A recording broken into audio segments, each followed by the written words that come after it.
first thing to do with a home claim, if you understand what's taking place, take care of the issue. If it's a water leak, turn off your water.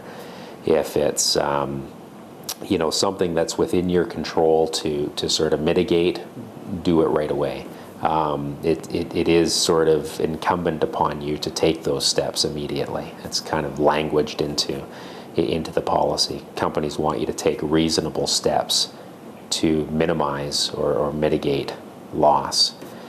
Next thing to do is to sort of document everything. When it happened, how it happened, and if you're fortunate enough to have a broker, and you're not with TD Insurance or RBC or some direct writer like that, immediately call your broker and have them walk through with you that really you're doing everything correctly.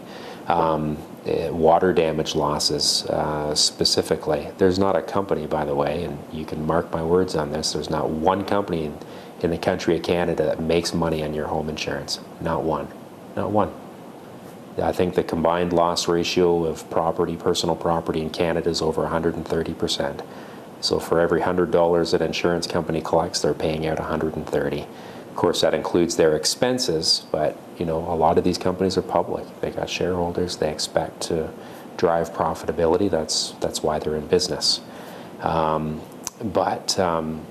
So in terms of water damage, call your broker. Have them help you deal with a water loss. I've got a guy that works for me personally, or not works for me rather, but whom I send out directly, who dries things immediately, and that's the number one thing with water, is you need to dry the area. So he's cutting out walls and lifting carpet and throwing air systems through places to blow air to dry things out, crank up the heat, get some dehumidifiers going, dry out the property. So there's things like that the sooner you get that in place, the less chance there's going to be for major damage.